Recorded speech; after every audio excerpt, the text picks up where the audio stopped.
Hey, hello. How you doing? I am Kaden, and this is my fucking YouTube channel. So if you don't like it, get the fuck out. I want to share something with you. I really hope that your New Year's resolutions are going well. I know a lot of us count on them to start our year well, and I totally get it. I hardly ever do any. I'm usually like.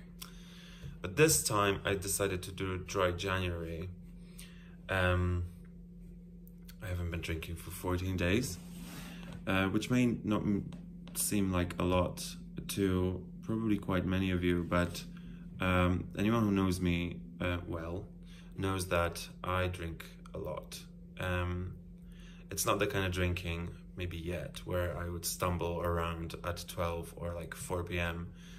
Or in fact stumble around pretty much ever. But I do drink a lot. I medicate myself in the evening to go to sleep. I used to have a big issue with crystal meth and class A drugs. I all but stopped doing them, but I did replace them with alcohol. There are some weeks when I would drink every day. There are some nights when I would drink half a bottle of vodka just to get to sleep.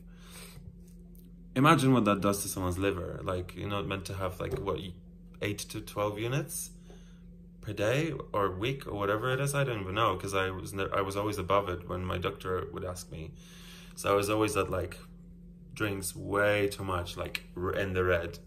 Not always, for a couple of years. So recently I stopped drinking.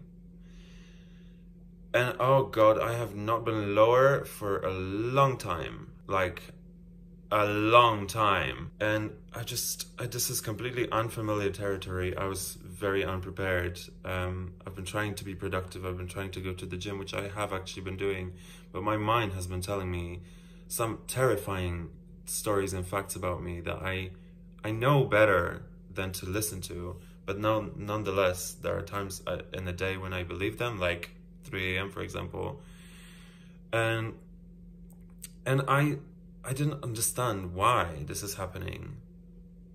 But today I read up on it, and I was quite shocked to discover the details of what happens to you when you stop drinking.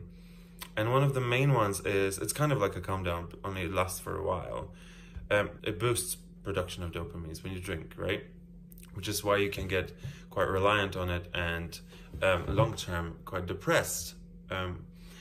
So you can also, it turns out, get really depressed when you stop drinking, which I didn't know. I was just like, oh, I'm just a little bit sad. I have been very sad. And it's not the kind of sad where I sit and cry.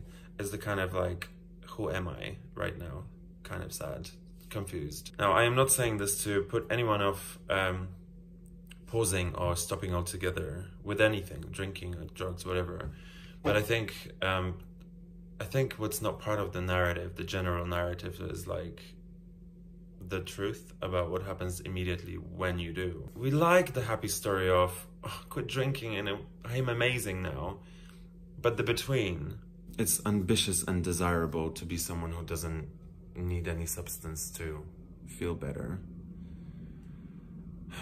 But a lot of us aren't there. I know I'm not there. You could say, yes, I am, because I've just done it.